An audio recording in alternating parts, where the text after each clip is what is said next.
So welcome once again to What's Arising. The topic for today is about the truth coming out. And as the truth comes out, what can we expect within ourselves, within society, etc.? And I think this is really important to be able to reflect on, look at the conditions within yourself and the world.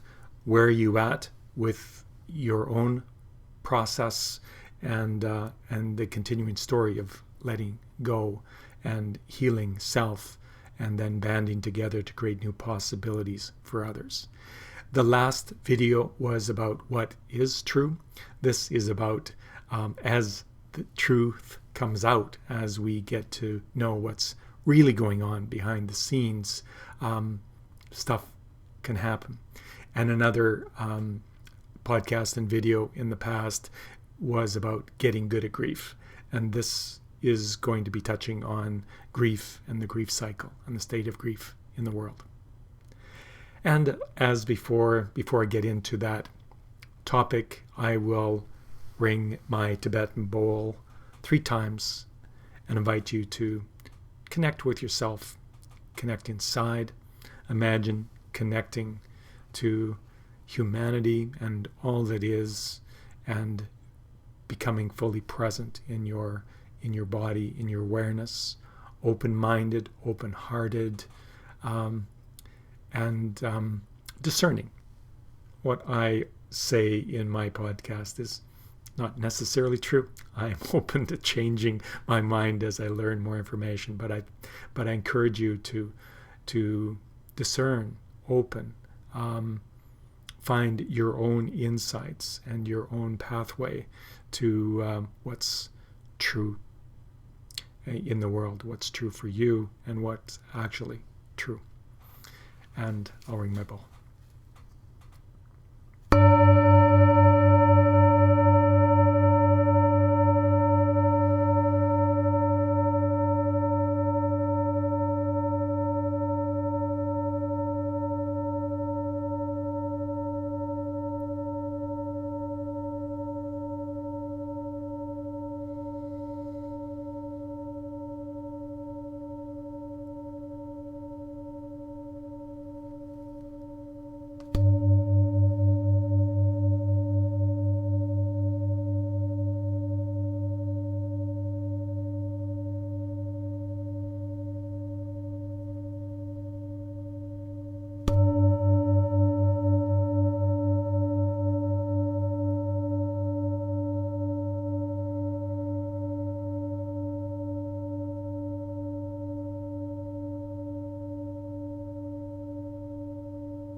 As I rang the bowl this time,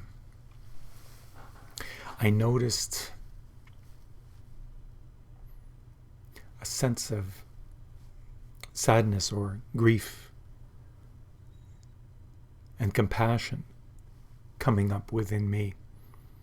That doesn't always happen. There was a sense of love and compassion, but also recognizing the deep grief that is sitting in the collective right now, perhaps with you too.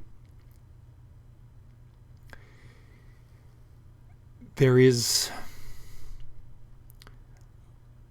are waves of truth coming out, being presented to us at the collective level about those things that are going on in the outside world.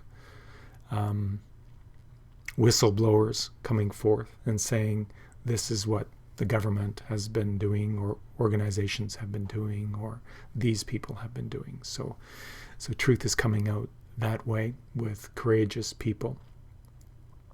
There's truth coming out about our relationship to healthcare and pharmacy and vaccines and things, economical and financial truths on how the world is set up, Some of it's been there for a long time on all of these. We're aware of it. We've been putting it in the background, maybe not processing it.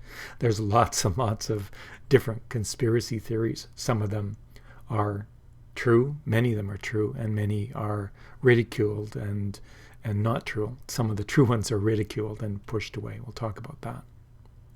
There's truth coming out about our political leaders, about our way of life, how everything we've been sold in the last, 50, 100 years about the way life is supposed to be, all those promises about stability across our systems and our institutions and our governments and democracy.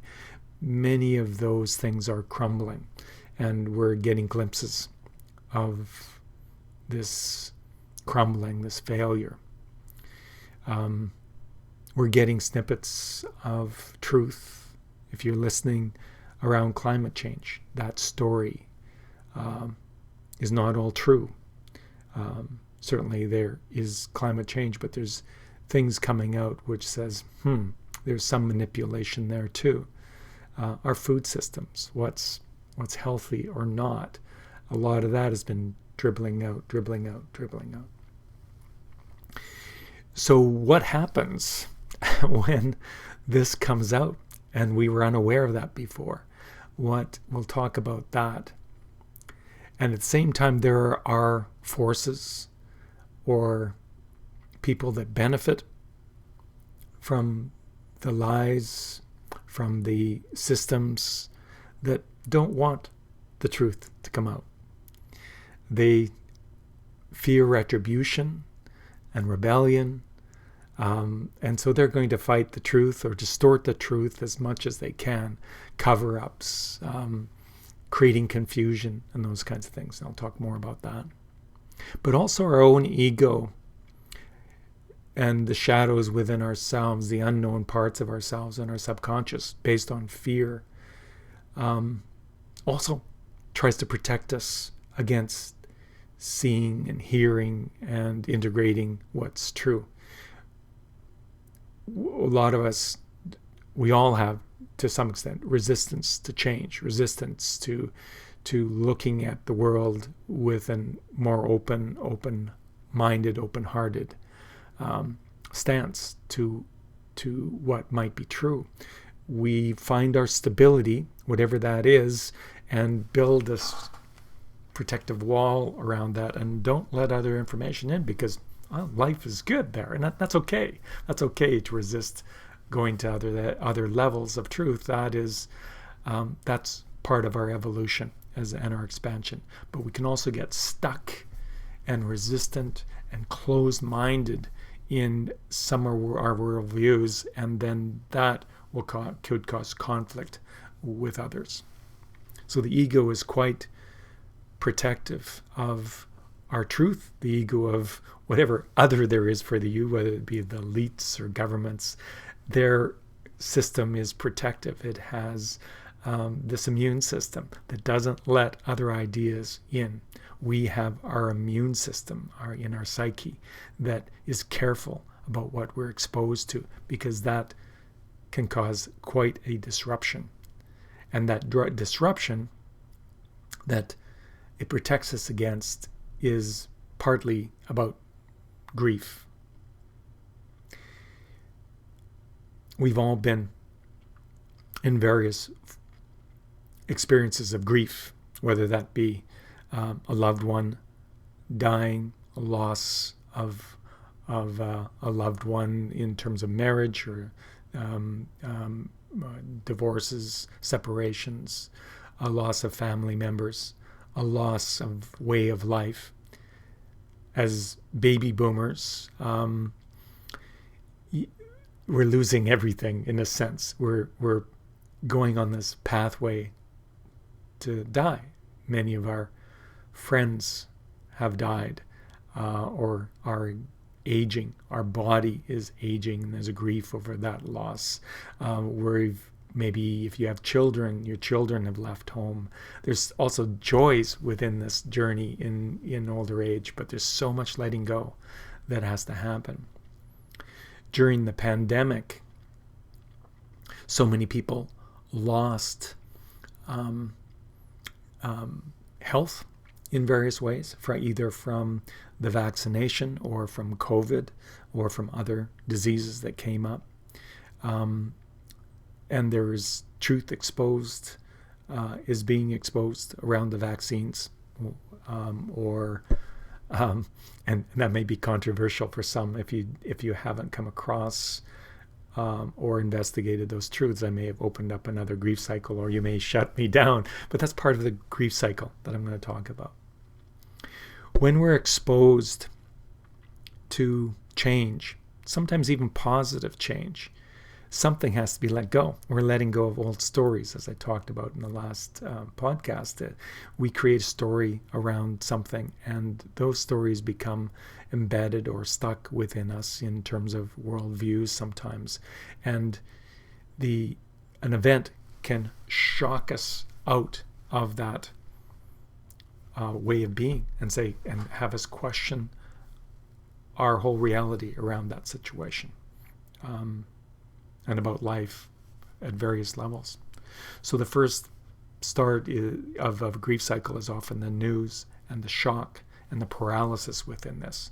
And any of these steps in the grief cycle that was researched by Kübler-Ross some years ago, and you can look up that. I'll put some notes to the grief cycle in the show notes.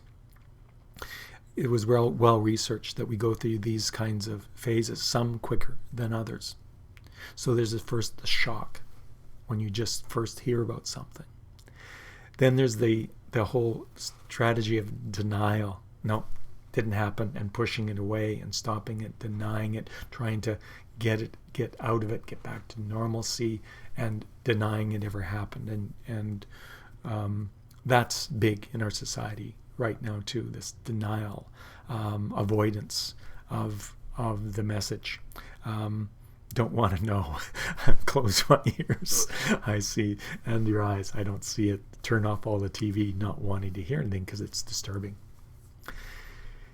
Another next step is often referred to as anger. So this response of deep anger, rage, even revenge energies, wanting to get back at the people who did this to you and take revenge and make them hurt as much as you are hurting. Very powerful energy of change, but we can get stuck in this, and that can be violent energy either to ourselves or others. We then shift into this bargaining stage where we feel kind of powerless to do anything about it, and trying to reflect on what else can I do, and bargaining with God or whatever. It's a powerless stage. And then there's depression that happens, realizing that the changes happen, can't go back to the way things were. And if we successfully get through all of those stages, and sometimes we don't, we start to look for new solutions. We start to test out, well, what about this? What about that? What about this? And eventually come to maybe acceptance of how we can go forward, accepting and, okay, this is done. I've let it go. I'm going to go forward in some ways. I'm going to let that go and restructure my life according to the new reality. So that's overall the grief cycle. And as I said, we can get stuck even for a lifetime in any particular stage. We can become stuck in the anger and become bitter. But also what's happening is our society right now, we've received as a collective so much change, and that change is accelerating in our world. And largely it's been unprocessed because we don't know how to process the grief of the dying way of life, etc. We're in avoidance. We haven't learned in our Western society, at least, how to grieve. And there's lots of help for that. You can go into different organizations that work with grief. There's lots there. And what happens when there's lots there in the society and we've suppressed this and pushed it down and not fully processed, the tank becomes full and it's right at the top. And any other change that you pop in is explosive. And this is what we're seeing in the world right now, is an explosion of all this held grief in various populations with various different perspectives and viewpoints, right, left, doesn't matter. There is a lot of held grief, anger, paralysis, denial. Whole systems have moved into various ways of coping. Some of it's numbness, some of it into addictions, etc. So when there is so much grief held within ourselves or the population, and one more thing is added on, bang! And this is what we're seeing in the world. We can look at this from probably several different sides, but let's look at from a population, what the population will do in reaction to change and more grief, as well as the systems or powers that are in place, the power centers, the people that benefit from the current way of life or not wanting the truth to be exposed. So as this grief becomes explosive, as things change, as more truth comes out and we're shocked and feel betrayed, the population, maybe ourselves to some extent, depending on how far we've done in our own grief or in our own forgiveness, there will be this explosive anger. And you'll see this, and we are seeing this in lots and lots of protests right now. We're seeing this in wars, this explosion against the other because we're feeling betrayed, and it just got to the edge, and some people are taking advantage of that. There's chaos. People want to take up arms. I'm going to need to protect myself and my family from them, from the other, and do all kinds of strategies for self-protection. Rather than opening hearts, we close our hearts and we tribalize. We find our own tribe or our own family, and we move into protective mode, and we close down, and we shut ourselves in. We can get very destructive in this. In this revenge, there is a whole movement within our society to say, I will get back at them. I will vote people out versus vote people in. Somebody that's destructive, that's going to tear down the system, expose even more. I'll get back at those elites or whatever those people may be. So there's this sabotage and this destructive energy that wants to come in and just obliterate it because it's all lies. Let's really bugger them up. There's also this whole movement of escapism, escaping into addictions, whether that be drugs, whether that be sex. There's a cocooning, eating addictions, blocking ourselves off, bunkering down to survive this. So there's this escaping into entertainment and movies and TV stuff. Great for that business, for Netflix, become TV addicts, or whatever it may be. But escaping, turning off the TV, maybe traveling, maybe shopping to try and make yourself feel better despite the world falling apart. Playing music on the Titanic as it goes down. We're also seeing in the world an explosion of depression, that part of the grief cycle, deep anxiety, depression,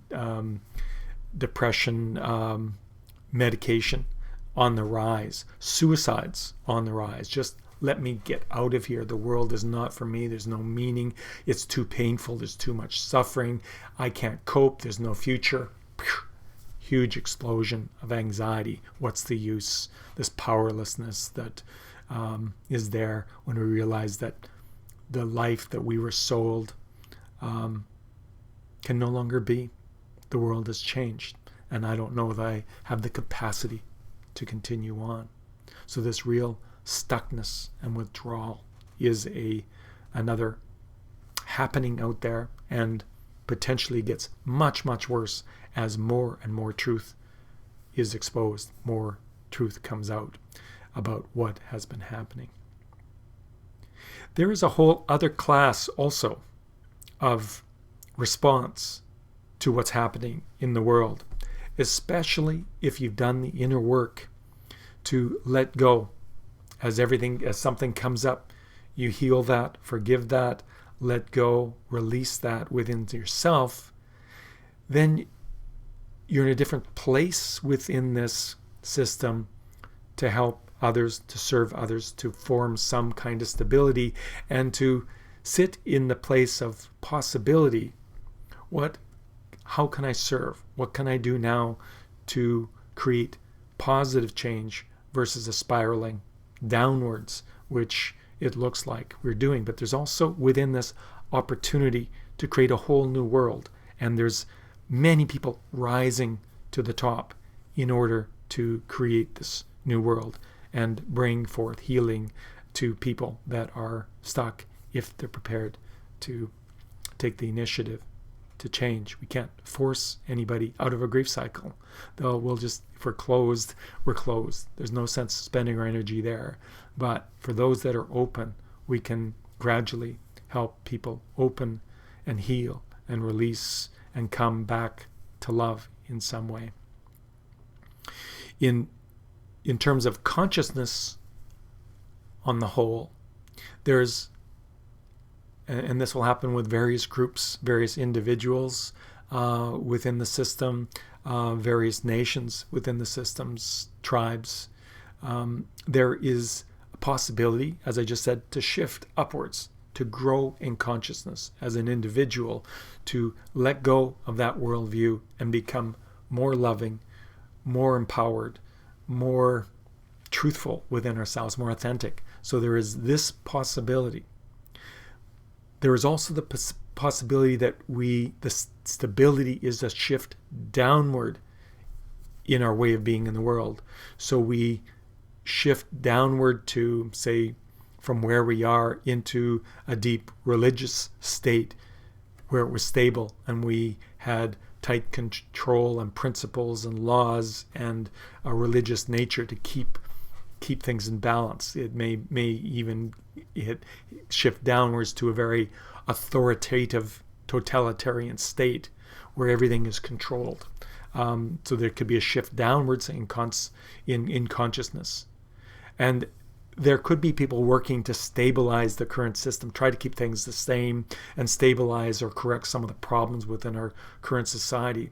But I suggest right now, with all the turbulence going on in the world, we're not going to be able to stabilize probably where we are. There's something else happening that's trying to push us to another level of consciousness, or if we fail to shift upwards, we may shift downwards into more chaos or a level of consciousness that's stable at a lower level. So that's what's going to happen, is happening in the population around grief, this explosive energy as we try to find a new stability, as we try to cope with all the change as the truth comes out, On the other side, you can expect the powers that be, the people who are benefiting from current systems or benefiting from chaos in some way with more power or more money and profits, trying to maintain the status quo in some ways, trying not to get shot. They're going to be putting their energy into the system with a lot of power.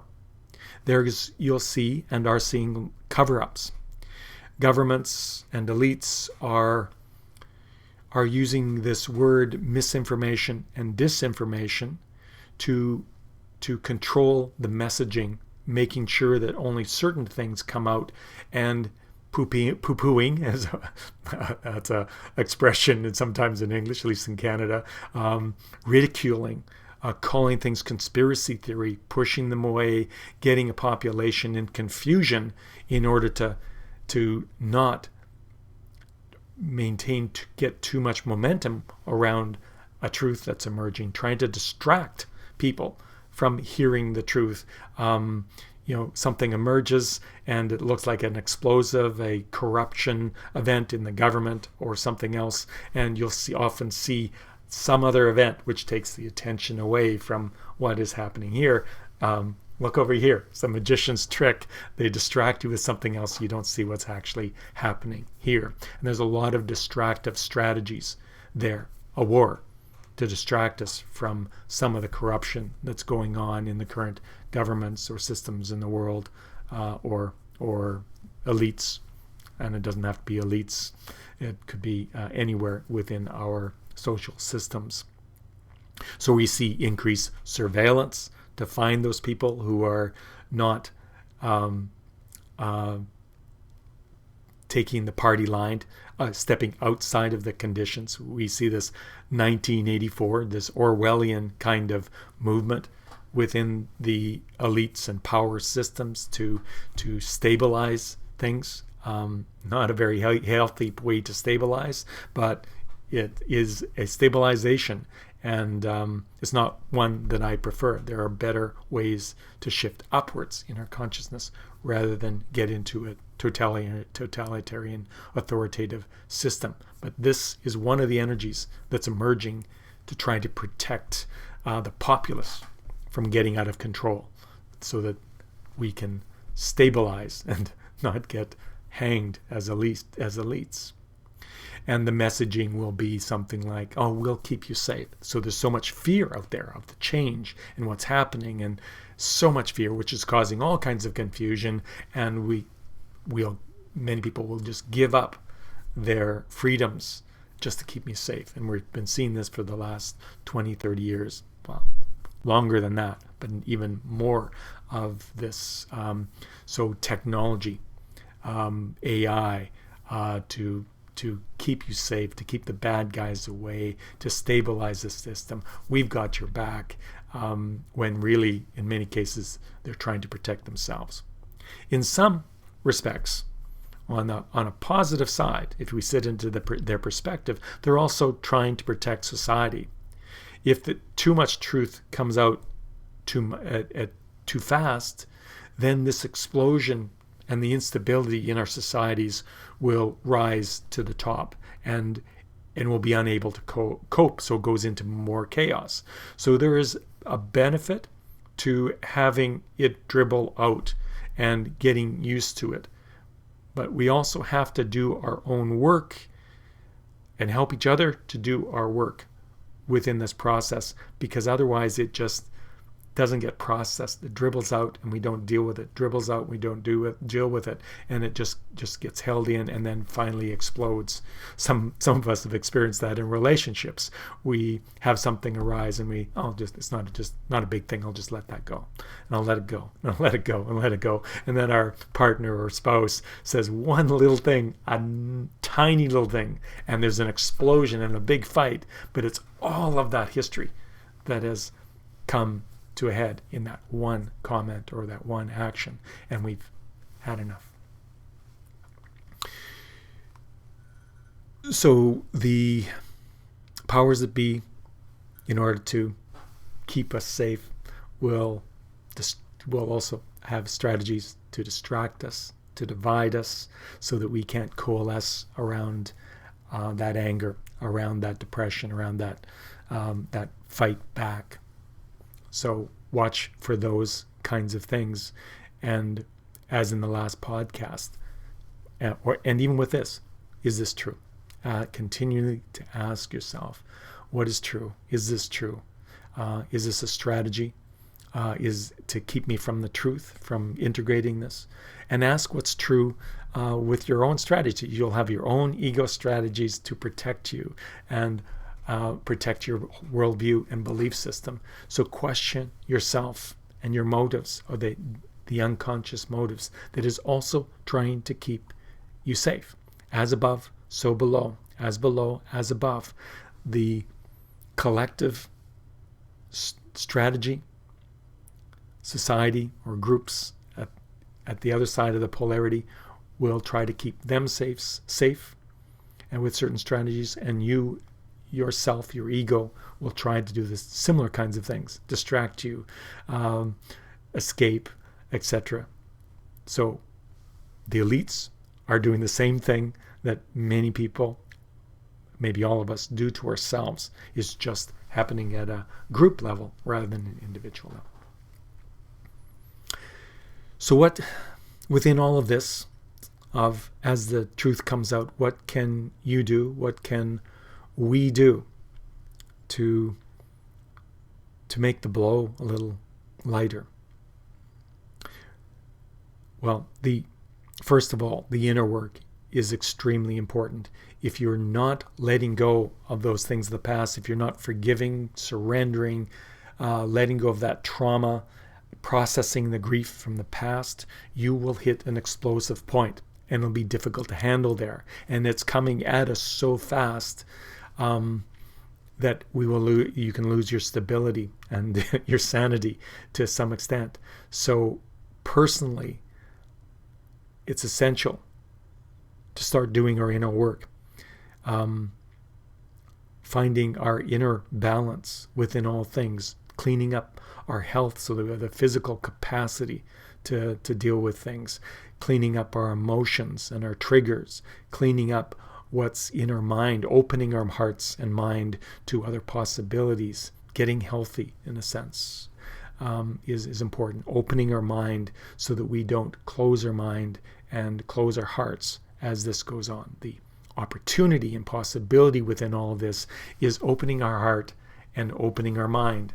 And instead of having our hearts broken through betrayal and closing and having a heart attack, it's possible to mend that heart that is more open, more into compassion and love. So that's the individual work that needs to be done. And if you've done or doing that work, then for those that are open, you can help others maybe do that, hold space for them to do their work. What can we do together that we cannot do alone? We can come together. This time is a great coming together, finding cohesion in groups, finding people that can support us in this journey. So coming together in small groups, healthy groups. Now we can get into echo chambers based on our anger or based on our escapism. So there's very unhealthy groups that just support where we are in the grief cycle without actually changing anything. So the group becomes stuck where we are. That's not beneficial unless that group has some capacity to heal together. So finding circles that are there to build trust, to heal, to grieve together, to tell stories about the past and start to feel and envision a different future, to honor the grief and the letting go process as a small group. These are fundamental things that we can do together to build more trust in our society from the bottom up, to support each other as the truth comes out, so that we can find stability at least there and support to challenge our own worldview and open up within that container, or at least find stability within that container. So this is something we can do. We can form groups that are based on possibility and solutions in the future. We can find dialogue groups. I have some dialogue groups on my website where you can come in and dialogue and get insights and reflect on maybe what's happening. There's my Cohering Community Project that is going to be gathering groups together so that we can practice listening to each other, hearing each other, opening our hearts and our minds to deeper insights. They're not directed at grieving, although grieving, of course, will happen in any group as things come forward. So let me present, in closing, just some summary by using some words that start with R. And there's probably many more that can be there, but these are all about returning to love. And this whole opportunity is about love. So one of the words, of course, is return, returning to love, the objective of opening our hearts and minds. So return. There is another word, refrain or restraint. Refrain or restrain yourself from doing something that you will regret. Violence. So if you're triggered by some truth that's come out, some betrayal that's come up, restrain, take a pause and restrain from acting out violently to that messaging. Go back, do your inner work, find some counseling, find something that can help you move to a later stage in the grief cycle if you can. So refrain and restrain yourself from acting out on the grief, but do the inner work.